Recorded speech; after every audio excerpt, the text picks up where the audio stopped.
पाश्चात्य संस्कृती आणि पौरात्य संस्कृती या दोन संस्कृती ज्या निर्माण झाल्या त्या एक मनुष्याची बाहेरची दिशा आणि मनुष्याची आतली दिशा या दोन गोष्टींमध्ये विभाजित झाली। प्रत्येकजण स्वतःचं जीवन सुंदर होण्यासाठी, चांगलं होण्यासाठी जी काही मेहनत घेतो, जो प्रयत्न करतो, आज ज्या प्रकारची व्यवस्था निर्माण करण्याचा प्रयत्न करतो, जीवाचं रान करतो, नाती निर्माण करतो, करिअर निर्माण करतो, ह्या सर्वांच्या पाठीमागे आमचं स्वतःचं जीवन सुंदर व्हावं ही अपेक्षा आहे। की ज्यावेळेस आपण पाठीमागं कुठेतरी वळून बघतो आमच्या इतिहासामध्ये, तेव्हा आम्हाला असं कळतं की सत्ता आणि संघर्ष ह्याच्यामध्ये मानवजात कितीतरी वर्ष भरडली। मतदारांचा देखील वापर आज फक्त सत्ता मिळवण्यासाठी केला जातोय, अशी परिस्थिती निर्माण झाली आहे। मनुष्य म्हणजे कुठलं संसाधन नाही आहे। आजही आमच्या मंत्रालयाचं नाव पाश्चात्य विचारधारेप्रमाणेच आहे, मानव संसाधन मंत्रालय। माणसाला एक संसाधन समजणारं जे विचारसरणी आहे, त्या विचारसरणीच्या प्रभावामुळे आज जिकडे तिकडे फक्त शोषण आहे। कर हा उद्देश शोषण आहे। कर म्हणजे शोषणाचा तो एक मार्ग आहे। शिवाजी महाराजांच्या काळामध्ये देखील कर असायचा, परंतु तो समाजाच्या विकासासाठी आणि संरक्षणासाठी एकत्र केला जायचा। शिवाजी महाराज आपल्या मावळ्यांना सांगायचे की हे स्वराज्य आहे, हे तुमचं राज्य आहे, माझं नाही आहे। समाजामध्ये आज कुटुंबामध्ये जर गेलं तर आम्ही, तर हे जे माणसाकडं फक्त वस्तू म्हणून बघणं, त्याचं एक वापर करण्यासाठीचा विचार डोक्यात ठेवणं, ही वृत्ती आता रक्तामध्ये भिनली आहे। दुसऱ्याकडून मला काही मिळणार आहे का, आणि जर मिळणार असेल, त्याचा मला काही वापर होणार असेल, तर मी त्याला जपतो। बुद्धीचा आणि विज्ञानाचा वापर शोषणासाठी करणं, टेक्नॉलॉजीचा वापर हा दुसऱ्याला गुलाम बनवण्यासाठी करणं, ह्याच्यासारखी घाणेरडी गोष्ट माणसासाठी नसावी। माणसाने माणसाशी माणसासम वागणे म्हणजे काय हो? म्हणजेच काय, आम्ही सर्व काय आहोत? समान आहोत। आम्ही सर्व एकाच प्रकृतीची लेकरं आहोत। तुम्ही ज्याच्यावर जिवंत आहे तो श्वास कधी वाटून घेतला का हो? कधी चला एवढा श्वास तुम्हाला, इकडचा तुम्हाला, हॅलो, तुम्ही विहिरी वाटून घ्याल, पाणी वाटून घेऊ शकता का? हॅलो, तुम्ही इंधन वाटून घ्याल, पण तुम्ही अग्नी वाटून घेऊ शकता का? नाही। तुम्ही प्रकाशाची साधनं वाटून घेऊ शकता, पण प्रकाश वाटून घेऊ शकता का? नाही वाटून घेऊ शकत। पंचमहाभूतांचं प्रकृतीचं विभाजन किंवा त्याचं भेदन किंवा त्याच्यावरची सत्ता तुम्ही नाही गाजवू शकत, कारण तुम्ही त्याच्यापासूनच बनलेले। तुम्ही काय गाजवणार? प्रकृती आम्हाला सांगते माणूस एक शक्यता आहे, एक बीज आहे, त्याचा वटवृक्ष होऊ शकतो, तो फुलू शकतो, बहरू शकतो, आणि त्याच्या मदतीने तिथे सुंदर वातावरण निर्माण होऊ शकतं। बाकीच्या जीवांना आसरा भेटू शकतो, त्यांना पोषण मिळू शकतं। जीवो जीवस्य जीवनम। एक जीव दुसऱ्या जीवावर अवलंबून आहे, दुसरा जीव तिसऱ्या जीवावर अवलंबून आहे, सगळे जीव एकमेकावर अवलंबून आहे। हे ज्या दिवशी तुम्ही स्वीकाराल त्या दिवशी हे सत्तेचं संघर्ष थांबून जाईल, बसलेलं आहे। आणि म्हणून मृत्यूच्या पलीकडे जर आम्हाला जर जीवनाचा जर आनंद घ्यायचा असेल, आणि आताही जीवनाचा आनंद घ्यायचा असेल, तर माणसाने एक लक्षात ठेवलं पाहिजे की माणूस ही वापरायची वस्तू नाही आहे किंवा ती एक साधन नाही आहे, त्याला माणसासारखं जगू द्या रे। मित्र हो, ह्युमन रिसोर्सेस, मनुष्य संसाधन हा शब्द भारतीय उपखंडामधला नाही। हा शब्द मूळतः पाश्चात्य संस्कृतीमधला आहे, जिकडे भौतिक जग म्हणजे अंतिम जग आहे अशी भावना आहे, अशी धारणा आहे, अशा विचारसरणीमधून आलेला हा शब्द आहे। जर आपण फार काही वर्षांपूर्वी जर आपण विचार केला, काही हजार वर्षापूर्वी जर आपण पाठीमागे गेलात, तर आपल्या असं लक्षात येईल की पाश्चात्य आणि पौरात्य या दोन प्रकारामध्ये समाज, मानवजात विभागली गेली।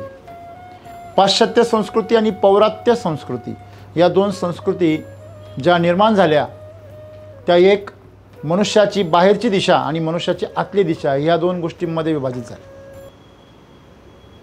आज आपण प्रत्येकजण स्वतःचं जीवन सुंदर होण्यासाठी, चांगलं होण्यासाठी जी काही मेहनत घेतो, जो प्रयत्न करतो, आज ज्या प्रकारची व्यवस्था निर्माण करण्याचा प्रयत्न करतो, जीवाचं रान करतो, नाती निर्माण करतो, करिअर निर्माण करतो. ह्या सर्वांच्या पाठीमागे आमचं स्वतःचं जीवन सुंदर व्हावं ही अपेक्षा आहे. नाहीतर आजही मनुष्य जंगलात राहत होता तर काय बिघडलं असतं? प्राणी आजही जंगलात राहता. वाघाच्या कधी मनात नाही आलं चला की आपण थोडं जरा शहरात जाऊन राहू. भरकटतं ते कधी कधी, परंतु ते परत आपापल्या निवासस्थानाला निघून जातं. सापांना कधी वाटलं नाही आज की आपण बिळामध्ये राहण्याऐवजी बाहेर राहू कुठेतरी. पक्षी आहे, आपण पाहतो की पक्षी आजही आकाशामध्येच विहार करतात. दरवर्षी आपलं नवीन घरटं बांधतात. पण त्यांना असं नाही वाटलं की एखादं सिमेंट कॉन्क्रीटचं बांधूया एक लाईफस्टाईल पूर्णपणे. त्यांची जी जीवनशैली आहे, प्राण्यांची जीवनशैली आज तशीच आहे जशी हजारो लाखो वर्षापूर्वी होती. पण मनुष्याची जीवनशैली गेल्या काही हजार वर्षामध्ये सभ्यतेच्या रूपामध्ये विकसित झाली. का झाली? कारण जीवनाचं जे काही आनंद आहे, जे सुख आहे ते भोगायला सर्वांना मिळावं म्हणून नियमावली तयार झाली. त्याप्रमाणे आपण जीवनाची सगळी व्यवस्था निर्माण केली. आपण जे बघतो की ज्यावेळेस आपण पाठीमागं कुठेतरी वळून बघतो आमच्या इतिहासामध्ये, तेव्हा आम्हाला असं कळतं की सत्ता आणि संघर्ष ह्याच्यामध्ये मानवजात कितीतरी वर्ष भरडली. सत्ता म्हणजे काय हो? सत्ता म्हणजे एकाने दुसऱ्याला गुलाम म्हणून वापर करून घेणे. अधिकाराच्या मदतीने दुसऱ्याचं शोषण करणं, त्याच्या जीवनावर अधिकार गाजवणं, त्याच्या संपूर्ण जीवनाची दिशा ठरवणं, हे सगळे अधिकार स्वतःकडे ठेवणं आणि दुसऱ्यांना एका अर्थाने गुलाम बनवणं, अशा प्रकारची जीवनशैली माणसाची होती. आज परिस्थिती फार बदलली आहे असं काही नाही. पूर्वीच्या काही राजा ते करत होते, आता कुठलं तरी सरकार येतं आणि ते सरकार ते करतं. सामान्य माणसाच्या जीवनामध्ये आज सोयी आणि सुविधा आणि सुरक्षा या नावाखाली सरकार जवळजवळ 50 ते 70% उत्पन्न टॅक्सच्या रूपाने काढून घेतं. आपण जर पेट्रोल जर खरेदी करायला गेलात तर पेट्रोलमध्ये किती टॅक्स राज्य सरकारचा आणि किती जर केंद्र सरकारचा याचा जर अभ्यास केला तर आपण 70% आयुष्य हे सरकारसाठीच जगतोय की काय असं वाटतं. पण त्या बदल्यात आम्हाला काय मिळतं याचा जर अभ्यास केला तर आजही आम्ही गुलामच आहोत.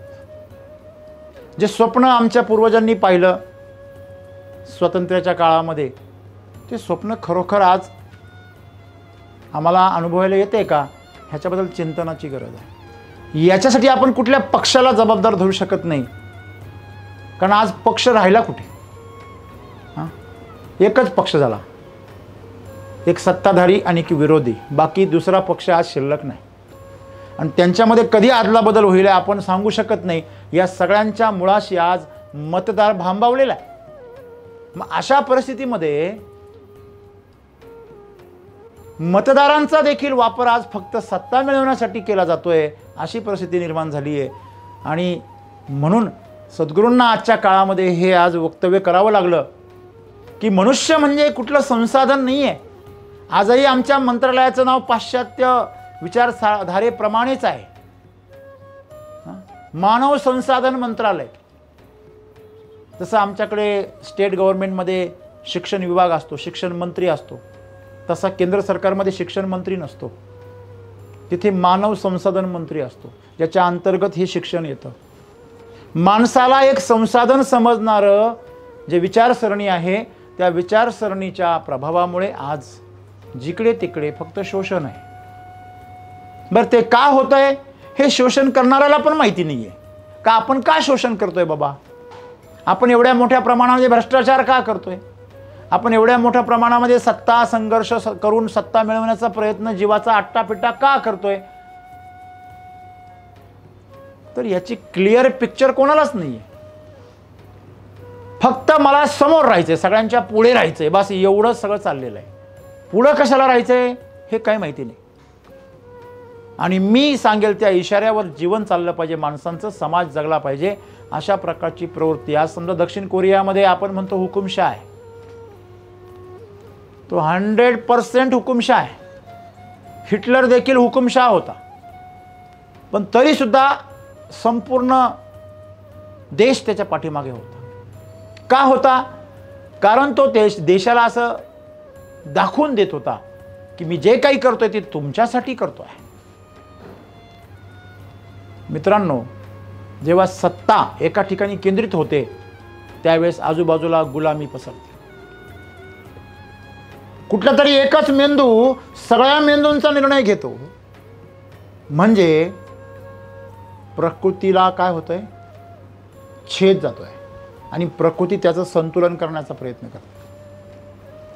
आज जेव्हा आपल्याकडे HR ची पोस्ट आहे, मी जेव्हा पहिल्यांदा मला HR चा लॉंग फॉर्म कळाला, ह्युमन काय रिसोर्स, मग फायनान्ससाठी ह्युमन रिसोर्स, मग ॲडमिनिस्ट्रेशनसाठी ह्युमन रिसोर्स, मार्केटिंगसाठी ह्युमन रिसोर्स, मग कंपनीमध्ये एम्प्लॉई आणि ओनर अशा प्रकारचा एक वर्ग निर्माण झाला. एम्प्लॉईमध्ये सुद्धा बॉस, सिनियर, ज्युनियर. मित्रांनो, हे शोषणाचं एक जाळं विणलं गेलं आणि हे जाळं इंग्रजांच्या काळामध्ये त्यांनी निर्माण केलं. तुम्ही आजही जरी पदांची नावं जर बघितली तर तुमच्या लक्षात येईल, इंग्रजांनी जे कर्मचारी उभे केले ते बिनडोक कर्मचारी फक्त ह्याच्यासाठी निर्माण केले की त्यांनी दिलेले आदेश पाळण्यासाठी. त्यांचा आदेश एवढाच होता की समाजामध्ये सामान्य नागरिक जे कमवतो, जे अर्थार्जन करतो, त्याचा जास्तीत जास्त हिस्सा आपल्या तिजोरीत आला पाहिजे, इंग्लंडला नेता आला पाहिजे. सोन्याच्या रूपाने, पैशाच्या रूपाने, कराच्या रूपाने विविध प्रकारचे कर. तुम्हाला आठवत असेल की त्यांनी मिठावर देखील कर बसवला होता, म्हणून महात्मा गांधींना सत्याग्रह करावा लागला. मिठाचा सत्याग्रह सर्वांना माहिती आहे. कर हा उद्देश शोषण आहे. कर म्हणजे शोषणाचा तो एक मार्ग आहे. शिवाजी महाराजांच्या काळामध्ये देखील कर असायचा, परंतु तो समाजाच्या विकासासाठी आणि संरक्षणासाठी एकत्र केला जायचा. शिवाजी महाराज आपल्या मावळ्यांना सांगायचे की हे स्वराज्य आहे, हे तुमचं राज्य आहे, माझं नाही आहे. सत्ता हा शब्द शिवाजी महाराजांच्या शब्दकोशामध्ये नव्हता. त्याच्यामुळे ते स्वतःला राजे घोषित करण्याचा सुद्धा कधी त्यांनी प्रयत्न नाही केला. तुम्ही कुठलाही मंत्री बघा, कुठलाही खासदार आमदार बघा, तो इन जनरल ज्यावेळेस तो प्रवास करत असतो ना, तो ज्यावेळेस TV पुढून कॅमेरा पुढे येतो तेव्हा नका बघू. इन जनरल त्याला बघा तुम्ही, त्याच्या चेहऱ्यावर नेहमी 12 वाजलेले असतात. म्हणजे याला फार मोठी शिक्षा केलेली आहे, ती शिक्षा तो भोगू राहिला असं त्याच्या चेहऱ्यावर दिसतं. समाजासमोर तुम्ही एक सेलिब्रिटी आहात, एक बिग हिरो आहात आणि तुमच्या पर्सनल लाईफमध्ये तुम्हाला कुठलं समाधानच नाही आहे, तर तुमचं जीवन एक नरक आहे. समाजाच्या ऊर्जेतून हे जिवंत आहेत. स्वतःची त्यांची ऊर्जा पूर्ण संपलेली आहे. आणि का संपली आहे? कारण शोषणातून आलेली आहे. तुम्ही कुठल्याही जीवाचं शोषण केलं ना, तो जीव कमजोर होणार आहे. आणि तो जीव जेव्हा कमजोर होणार आहे त्यावेळेस तुम्ही परावलंबी होणार आहेत आणि तुम्ही सुद्धा कमजोर होणार आहे. ज्या झाडावर बांडगुळ जगतं ते बांडगुळ त्या झाडाला गुलाम करण्याचा प्रयत्न करतं, त्याचं शोषण करतं. ऐत खाऊ आपण ज्याला म्हणतो, त्यावेळेस शेवटी असा वेळ येते की ते झाडसुद्धा मरून जातं. आणि ते झाड मरून गेलं. अमरवेल आपण पाहिला असेल, गवतावर तयार होतो, छोट्या वनस्पतींवर तयार होतो. तो ज्यावेळेस त्या पिकामध्ये कांदा असेल किंवा घास असेल तुमचा, त्याच्यावर ज्यावेळेस वाढतो त्यावेळेस त्या पिकाचं तो शोषण करतो. त्याला स्वतःला अन्न बनवता येत नाही, ना बांडगुळाला बनवता येतं ना ह्याला बनवता येतं. बांडगुळ तर एक वेळेस स्वतःवरती पानं निर्माण करतो, स्वतःचं अन्न स्वतः बनवण्याचा प्रयत्न करेल, पण अमरवेलाला ती पण संधी नाही. मित्रांनो, त्याचं नाव पण किती सुंदर आहे बघा, अमरवेल. तो कधीच मरत नाही आणि जगतो मात्र दुसऱ्यावर. आणि म्हणून माणसाला संसाधन समजणारी ही पिढी आहे, ही हजारो वर्षापासून आजपर्यंत अबाधित आहे. सत्ता आला की संघर्ष आला. संघर्ष कशाचा आहे? संघर्ष कशाचा आहे? ज्यांना गुलामी नको आहे, ज्यांना कोणाची तरी सत्ता नको आहे, ते संघर्ष करताय. जेव्हा एखाद्याचं शोषण केलं जातं, मग ते आर्थिक असेल, श्रमिक असेल, भावनिक असेल, शारीरिक असेल, आज माणसांचा वापर केला जातो. आजच केला जातो का? नाही, हजारो वर्षापासून चालू आहे. काही काही देशांमध्ये तर पूर्ण देश, त्याच्यातले लोक फक्त गुलाम म्हणून वापरले जायचे. आणि मग सभ्य समाज निर्माण झाला तेव्हा गुलामांनी बंड केलं आणि आपला देश स्वतंत्र करून घेतला.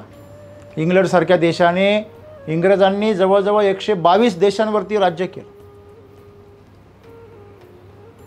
मित्रांनो, कारण त्यांच्या अनुवंशामध्ये लुटारूपणा आणि अन्याय आणि शोषण हे त्यांच्या रक्तामध्ये आहे. मग आज आपण एक पाहिलं की समाजामध्ये, आज कुटुंबामध्ये जर गेलं तर आम्ही, तर हे जे माणसाकडं फक्त वस्तू म्हणून बघणं, त्याचं एक वापर करण्यासाठीचा विचार डोक्यात ठेवणं, ही वृत्ती आता रक्तामध्ये भिनली आहे. दुसऱ्याकडून मला काही मिळणार आहे का, आणि जर मिळणार असेल, त्याचा मला काही वापर होणार असेल तर मी त्याला जपतो.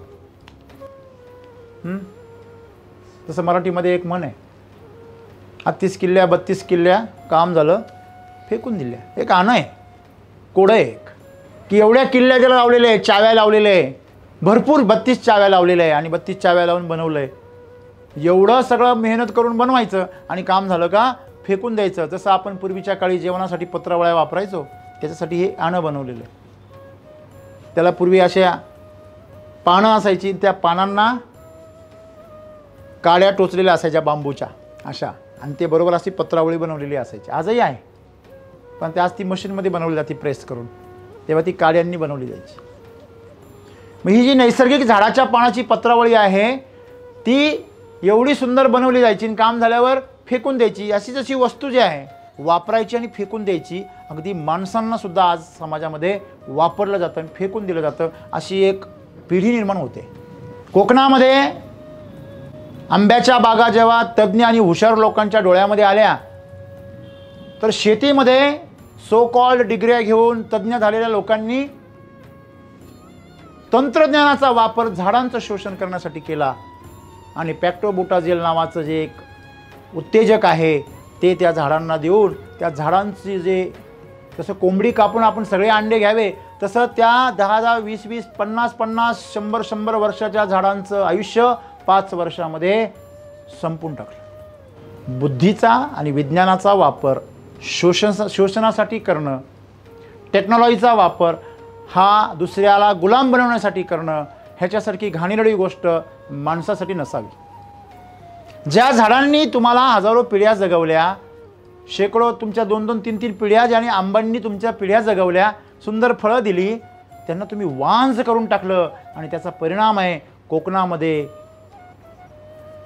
वांझ जोडप्यांची संख्या वाढते आहे, तुझं टक्केवारी वाढते आहे. ते जे रसायन आहे ते आता झाडांमधून आंब्यामध्ये ना, आंब्यांमधून मातीमधून झाडात गेलं, झाडातून आंब्यात गेलं ना, आंब्यातून आता शरीरांमध्ये काम करत आहे. आणि ज्यांनी त्याचं जास्त मोठ्या प्रमाणामध्ये ज्याचा सेवन केलेलं आहे त्यांची जनन इंद्रिय निकामी झालेली आहे, त्यांचे शुक्राणू अंडाशय निकामी झाले. हा माणूस चालला कुठे? म्हणजे माणसाने झाडांचाच वापर नाही केला, प्रकृतीचा वापर नाही केला, माणसांचा पण वापर केला. तर मित्रांनो, सर्वात पहिली गोष्ट म्हणजे समाज आणि जीवन आणि प्रकृती हे सत्तेसाठी नाही आहे, तर सेवेसाठी आहे. सुरुवातीला राजकारणी समाजामध्ये उतरतो तो सेवेच्या रूपाने उतरतो, सेवा म्हणून उतरतो, आणि नंतरच्या काळामध्ये तो त्या सेवेचा रूपांतर सत्तेमध्ये करतो. सेवा करण्यासाठी काही संघर्ष करायचं काही कारण आहे का? हॅलो, मला सांगा, मला समाजसेवा करायची आहे, मला दुसऱ्याची मदत करायची आहे, तर याच्या ठिकाणी कुठं स्पर्धा असू शकते का? संघर्ष असू शकतो का? नाही. मग संघर्ष कुठे येतो? सत्तेसाठी येतो, गुलाम बनवण्यासाठी येतो. मदतीचा हात देण्यासाठी संघर्ष नाही आहे, संघर्ष शोषणासाठी आहे, संघर्ष सत्तेसाठी आहे. मेरी मर्जी, मैं चाहे ये करूँ, मैं चाहे वो करूँ, मेरी मर्जी, ये है सत्ता. लक्षात घ्या. असं म्हणतात सत्तेपुढे शहाणपण चालत नाही. मित्रांनो, चालणारच नाही, कारण सत्ता मुळात निर्माणच होते अज्ञानामधून. तुम्ही एखाद्या वेड लागलेल्या माणसाला तुम्ही शहाणपणाच्या गोष्टी सांगू शकत नाही. एखाद्या मूर्ख माणसाला तुम्ही समजदारीच्या गोष्टी नाही सांगू शकत. त्याच्या फायद्याच्या जरी असल्या तरी तो तुम्हाला विरोध करणार, अशी परिस्थिती आहे.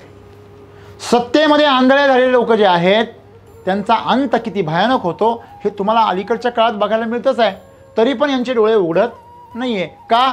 कारण ते अंध झालेले. जसे एखादा माणूस वासनेमध्ये कामांध होतो तसे ही माणसं सत्तांध झालेली आहे. त्यांना हेच कळत नाही आहे की सत्ता मिळून तुम्हाला जे मिळणार आहे ते फक्त ग्लॅमर आहे. गाड्या मिळणारे, सिक्युरिटी मिळणारे, रुबाब आहे, टी व्ही कॅमेरे पाठीमागं आहे.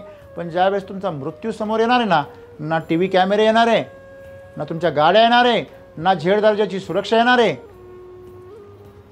काहीच येणार नाही आहे. तुम्ही आयुष्यभरामध्ये जे समाधान कमवलं ते बरोबर येणार आहे. मला सांगा, आज तुम्ही जे काही काम करता, जे काही जगता, जी काही नाती तुम्ही निर्माण करता, या सगळ्यांच्या पाठीमागं काय हो? समाधान आहे ना? मला सांगा. कुठलीही गोष्ट तुम्ही पैसा कमवता, अजून काहीतरी गाड्या बंगले वगैरे सगळं तुमच्या डोक्यात जे प्लॅनिंग आहे ते सगळं करता, पण शेवटी तुम्हाला जे आत्ता लगेच जे हवं आहे ते काय हवं आहे? समाधान. तुमच्याकडं सगळं आहे पण समाधान नाही आहे. तुम्ही कोण आहात? एक मोठा झिरो आहात. एक छोटा झिरो असतो, एक मोठा झिरो असतो. किती जरी मोठा झिरो असला तरी तो हिरो असतो का? नाही, तो झिरोच असतो. ठीक आहे. मग तुम्हाला जीवनामध्ये काय व्हायचं आहे? जर हिरो व्हायचा असेल ना तर तुम्हाला जीवन समजून घ्यायला हवं. तुम्ही सत्तेपेक्षा सेवेवर लक्ष दिलं पाहिजे. गुलाम दुसऱ्याला करणं, दुसऱ्याला आपल्या आधिपत्याखाली आणणं आणि त्याला आपल्यासारखं जगायला भाग पाडणं, त्याच्या जीवनातील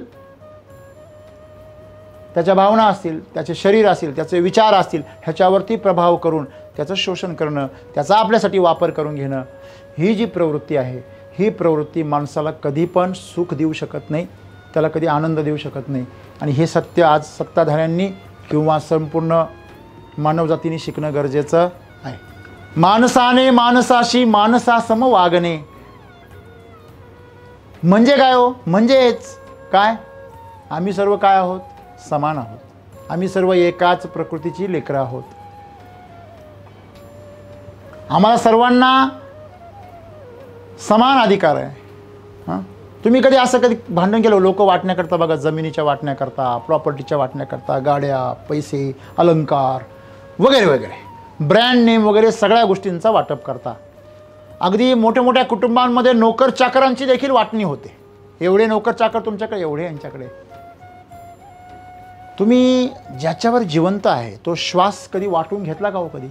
चला, एवढा श्वास तुम्हाला, इकडचा तुम्हाला. हॅलो, तुम्ही विहिरी वाटून घ्याल, पाणी वाटून घेऊ शकता का? हॅलो, तुम्ही इंधन वाटून घ्याल पण तुम्ही अग्नी वाटून घेऊ शकता का? नाही. तुम्ही प्रकाशाची साधनं वाटून घेऊ शकता पण प्रकाश वाटून घेऊ शकता का? नाही वाटून घेऊ शकत. पंचमहाभूतांचं प्रकृतीचं विभाजन किंवा त्याचं भेदन किंवा त्याच्यावरची सत्ता तुम्ही नाही गाजवू शकत, कारण तुम्ही त्याच्यापासूनच बनलेले. तुम्ही काय गाजवणार? तुमचा हात जर तुमच्या विरुद्ध जर सत्ता गाजवायला लागला आणि बंड करायला लागला तर तो राहील का? असं आहे. आपण ह्या प्रकृतीचा एक छोटासा भाग आहे. म्हणजे आपण प्रकृतीची दिशा ओळखली पाहिजे. प्रकृती आम्हाला सांगते माणूस एक शक्यता आहे, एक बीज आहे, त्याचा वटवृक्ष होऊ शकतो, तो फुलू शकतो, बहरू शकतो आणि त्याच्या मदतीने तिथे सुंदर वातावरण निर्माण होऊ शकतं. बाकीच्या जीवांना आसरा भेटू शकतो, त्यांना पोषण मिळू शकतं. जीवो जीवश्य जीवनम. एक जीव दुसऱ्या जीवावर अवलंबून आहे, दुसरा जीव तिसऱ्या जीवावर अवलंबून आहे, सगळे जीव एकमेकावर अवलंबून आहे. हे ज्या दिवशी तुम्ही स्वीकाराल त्या दिवशी हे सत्तेचं संघर्ष थांबून जाईल. एखाद्या राजाने किती पुरुषार्थ गाजू द्या, त्याच्या पोटी जन्माला येणारी पुढची पिढी जी आहे तिने ती सत्ता टिकवली याची फार कमी उदाहरणं आहे, फार कमी. एखादा नेता असेल, प्रचंड शक्तिशाली आहे, तो 5 पंचवार्षिक काय 10 पंचवार्षिक निवडून आला, मंत्री झाला, सारी दुनिया झाली, पण त्याचा पोरगा जो आहे पुढचा तो साधा एखाद्या पंचायतीचा सदस्यसुद्धा निवडून येत नाही. त्यांच्या मृत्यूनंतर, वडिलांच्या मृत्यूनंतर त्याची ओळखसुद्धा, त्या कुटुंबाची ओळखसुद्धा समाजात राहत नाही. असे तुम्हाला मी काय, तुम्ही स्वतः असे अनेक उदाहरणं शोधू शकता. आणि मग जर हे जर सत्य आहे तर मग ह्या सत्तेसाठी संघर्ष अज्ञान आहे. गुलाम बनवण्यासाठी जे प्रयत्न ते अज्ञान आहे. म्हणून माणसाला खुलवा रे, माणसाला माणूस म्हणून त्याला फुलू द्या, बहरू द्या. त्याला बहरण्यासाठी, खुलण्यासाठी तुमच्याकडे जे जे असेल ते द्या. तुमच्याकडे अर्थ आहे, द्या त्यांना. तुमच्याकडे ज्ञान आहे, द्या त्यांना. तुमच्याकडे श्रम आहे, द्या त्यांना. तुमच्याकडे वेळ आहे, द्या त्यांना. बस काही नाही. तुमच्याकडे समाधान आहे ना, ते पण द्या त्यांना. काही नाही, तुम्ही काहीतरी देऊच शकता. आणि म्हणून सद्गुरू आज आम्हाला एवढं सांगता की जर आमचं जीवन आहे ना, याला जर तुम्ही जर पोषण दिलं ना, आमच्या आजूबाजूला जी माणसं आहेत ती माणसं तुमच्यासाठी साधन नाही आहे, सांभाळून ठेवलेलं साधन नाही आहे ते. आज पुरुष स्त्रियांकडे भोगाची वस्तू म्हणून पाहतो. आम्ही असं हजारो वर्षापासून ऐकत आलो, पण आम्ही ऐकून आमच्या विचारसरणीमध्ये, आमच्या दृष्टिकोनामध्ये कधी फरक पडला का? हॅलो, कधी पडला का? नाही. अजूनही आम्हाला स्त्री दिसली की नर आणि मादीचा विषय डोक्यात येतो. आमच्यातला नर जागा होतो. म्हणजे अजूनही तुम्ही जंगलामध्येच आहे,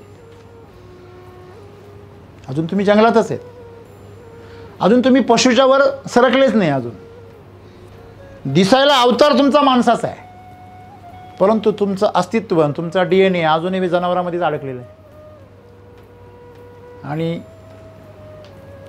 फक्त त्याचं रूप बदलतो, वासनेचं रूप बदलतं.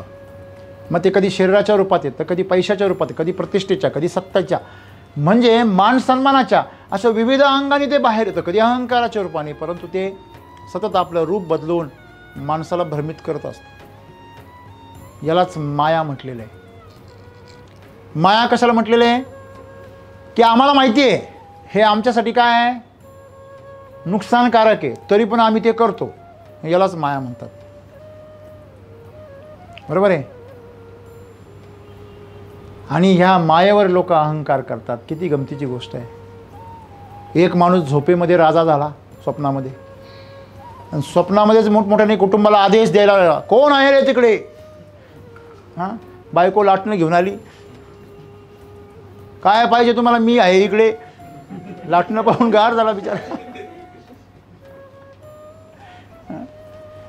कल्पनेतले राजे आहोत आम्ही.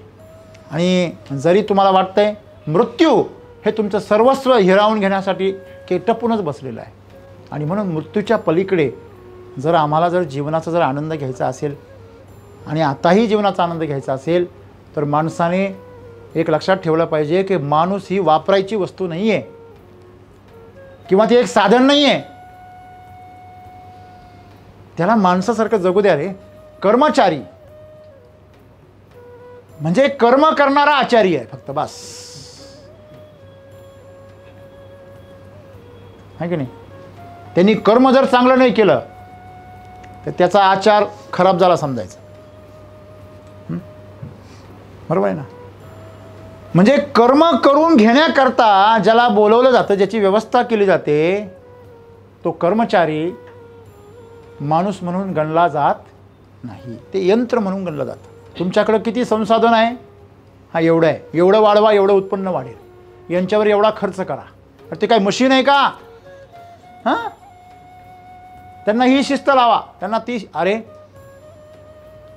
लेकरं आहेत ती, त्यांना जर तुम्ही जर लेकरांसारखं सांभाळलं आणि त्यांच्यामध्ये जर तो भाव उत्पन्न झाला, ते स्वतःसाठी करतील. जसं शिवाजी महाराजांनी स्वराज्य निर्माण केलं, ते प्रत्येकासाठी निर्माण केलं. त्यांनी भोसले कुटुंबासाठी नाही निर्माण केलं ते. हां, बरोबर आहे ना? कारण ते माणसाला माणूस समजत होते. आणि मुघल मात्र माणसाला काय समजायचे? हां, काय समजायचे? वापरण्याची वस्तू समजायची. कशावरून? फार सोपं उदाहरण आहे. आपण ते मुघल आहे म्हणून त्यांचा राग करतो हा विषय नाही आहे, नीट समजून घ्या. ज्यावेळेस शिवाजी महाराजांची सेना मोहिमेवर जायची आणि जेव्हा मुघलांची सेना मोहिमेवर यायची, दोघांमधला फरक समजून घ्या.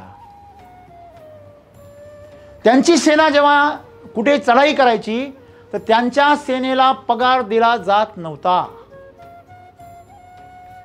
मग तुम्ही म्हणाले फुकट कश काय काम करायचे? फुकट काम करत नव्हते ते.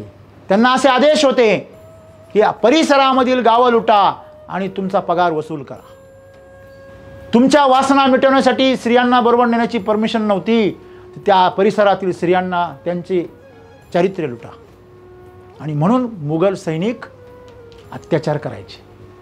ते पण माणसंच होते, पण ते असं का वागायचे? त्यांना तसं वागण्यासाठी तशी काय केली गेली? व्यवस्था निर्माण केली. मित्रांनो, शिवाजी महाराजांचा आदेश होता, कुठल्याही स्त्रीला आणि शेतकऱ्याच्या गवताच्या काडीला सुद्धा धक्का लावायचा नाही. त्यांनी सुरत लुटली, पण सुरतेमध्ये ज्यांनी सामान्य जनतेला लुटून पैसा जमा केला होता असे व्यापारीच लुटले फक्त. असं नाही आहे की छत्रपती आमचे आहेत म्हणून आम्ही त्याची साफसफाई करतो, सर्वासारव करतो. आम्ही एक माणूस म्हणून, एक समाजाचा घटक म्हणून त्यांच्याकडे पाहिलं पाहिजे. आज फुकट नाही की पाश्चात्य युनिव्हर्सिटीजमध्ये त्यांचे धडे आहेत अभ्यासक्रमामध्ये. हां, मॅनेजमेंट गुरु म्हणतात त्यांना. हां मित्रांनो, आम्हाला एक समजलं पाहिजे की ज्यांचे आदर्श जग घेतं अशी माणसं, अशी महान व्यक्तिमत्व आमच्या धर्तीवर जन्माला आले, तरीसुद्धा आम्ही आजही माणसांना एक वस्तू म्हणून पाहतो. तर माणसांना माणूस म्हणून विकसित केला पाहिजे. तुम्ही ज्यावेळेस एखाद्या वितरकासोबत, शेतकऱ्यासोबत ज्यावेळेस वार्तालाप करता, त्यावेळेस आपण हे पहिलं पाहिजे. मी हेच शिकवतो सगळ्यांना की त्याला तुम्ही समृद्ध केलं पाहिजे, त्याची प्रगती झाली पाहिजे. त्याची जमीन माझी आहे, कशा करता? कसण्याकरता, प्रगती करण्याकरता. त्या जमिनीत मिळालेलं उत्पन्न माझं नाही आहे, पण त्याची जमीन जी आहे ती सुपीक होण्याकरता, त्याचं कुटुंब समृद्ध होण्याकरता ही माझी जबाबदारी आहे, कारण तो माझ्याशी जोडलेला आहे. आम्ही रक्ताने नाही जन्माला आलो एकत्र, पण आम्ही कुठल्या तरी नात्याने एकत्र आलो. परमेश्वराने या प्रकृतीने आम्हाला जोडलं, तर आमचं भाग्य. लोकांना करायला काय नाही हो. लोकांना सेवा करायची इच्छा आहे, सेवा करता येत नाही. लोकांना काम करायची इच्छा आहे, काम नाही. तुम्हाला ते पुण्याचं काम मिळालं, हे किती मोठं भाग्य आहे. हे आम्हाला तेव्हा कळेल जेव्हा आम्ही सेवा समजून घेऊ. आम्ही जर सत्ता जर समजून घेतली तर आमच्यातला अहंकार मोठा होईल. लक्षामध्ये माझ्याकडे अधिकार आहे हेच अज्ञान आहे. अरे वरून जर ऑर्डर आली ना, एका मिनिटात सगळे अधिकार गायब होतील. एका सेकंदात सगळं इथं सोडून जावं लागणार आहे. मग तुझ्या नंतर कोण सांभाळणार आहे? तुला विचारणार पण नाही कोणी का तुझ्या नंतर कोणाकडे देऊ? हॅलो, विचारणार आहे का? नाही. मित्रांनो, एक नेहमी लक्षात ठेवा, आज कोरोनाच्या काळामध्ये काही कुटुंबांना वारस राहिला नाही. इथं नाशिकमध्ये अशी कुटुंब आहेत वारसच नाही राहिला. आपल्या परिसरामध्ये, शेतकऱ्यांच्या घरांमध्ये, सामान्य कुटुंबांमध्ये, मोठमोठ्या धनदांडग्यांच्या घरांमध्ये वारसच नाही राहिला. म्हणून मी तुम्हाला काय सांगतो, सत्य जेवढ्या लवकर तुम्ही जाणून घ्याल तेवढं जाणून घ्या, कारण सत्तेपेक्षा सत्य नेहमी प्रभावी असतं. बरोबर आहे? त्यामुळे सत्तेच्या मार्गाने जीवन जगण्यापेक्षा सत्याच्या मार्गाने जीवन जगा, आणि ही शक्ती तुम्हाला सेवेतून मिळेल. आणि माणसाबरोबर माणसासारखं वागायला शिकलात तुम्ही तर तुमचं जीवन बहरून येईल. तुम्ही इतरांचं जीवन बहरून आणाल, आणि तुमच्या माध्यमातून जर दुसरं कोणाचं जीवन जर भरून आलं ना, तुमच्या जीवनाचं सार्थक झालं समजा. कारण दुसऱ्याच्या अंगावरती फुलं जे उधळतो ना, त्याचे हात त्या सुगंधाने भरून जातात. आणि दुसऱ्याच्या रस्त्यामध्ये जो काटे फेकतो ना, तो त्याचे हात रक्तबंबाळ होतात. हे मी सत्य शिकलं पाहिजे. तेव्हा एका माणसाने दुसऱ्या माणसावरती सत्ता गाजवणे हे प्रकृतीच्या विरोधात आहे. हा त्याच्या काळजीपोटी त्याला तुम्ही जे काही करता तो भाग वेगळा आहे. आईवडील जसे आपल्या लेकरांसाठी सर्व करतात, तर त्यांना रागवता, चिडता, मारता, प्रेम करता, काळजी घेता, सगळ्या गोष्टी करता, तो भाग वेगळा आहे. ती करुणा आहे, ती सत्ता नाही आहे. हां, तशी सत्ता तर मग भक्त किती गाजवतो आपल्या देवावरती, लेकरं किती गाजवतं आपल्या आईवरती. हां, एखादा कलेक्टर आहे आणि त्याचं पोरगं आहे, किंवा एखादा IPS ऑफिसर आहे, एकदम मोठा अधिकारी आहे पोलीसमधला, त्याचं एवढंसं पोरगं त्याला लाथा मारतं, त्याचा घोडा करतो. पप्पा घोडा, पप्पाच्या पाठीवर लगेच बसतं, चालला पप्पाचा घोडा. करतं का? हां, मग तिथं काय सत्ता आहे का? नाही. तिथं काय? प्रेम आहे, काळजी आहे. आणि म्हणून मित्रांनो, अद्भुत असा शब्द वापरला सद्गुरूंनी. अद्भुत. अद्भुत म्हणजे अकल्पनीय, अवर्णनीय अशा प्रकारचं जीवन तुमचं बहरून येईल प्रत्येकाचं. आणि तुमच्या माध्यमातून तुमच्या परिसरातल्या सगळ्या माणसांचं, अरे माणसांचं जीवन बहरून आणा. तुम्हाला स्वतःसाठी काही करायची गरज नाही. तुम्ही कितीही वस्तूंची अरेंजमेंट करा, अगदी रोबोट घेऊन या, त्याची पण बॅटरी उतरते. हॅलो, हां. पण जर माणूस तुम्ही जर घडवला नाही एखादा तुमच्या आजूबाजूला, तर तुम्हाला जीवनामध्ये तुम्ही कधीच एकटे पडणार नाही. आणि तुम्ही कधीही अडचणीत आले तर तुम्ही एकटे राहणार नाही. तेव्हा माणूस पेरा, माणूस घडवा, माणूस उगवा, माणूस फुलामध्ये बहरून आणा. आणि तुम्ही जर एखादा माणूस असा जर बहरून आणला ना, तर तुमचं जीवन सार्थक झालं समजा.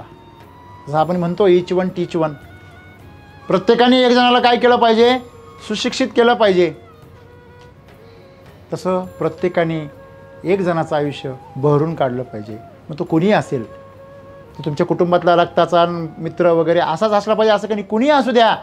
कुणीतरी एक असं तुम्हाला भेटेल, त्याचं आयुष्य तुम्ही भरून आणा तुमच्या आयुष्यामध्ये. तुमचं जीवन सार्थक झाल्याशिवाय राहणार नाही आणि तुमचंसुद्धा जीवन अद्भुत झाल्याशिवाय राहणार नाही. धन्यवाद.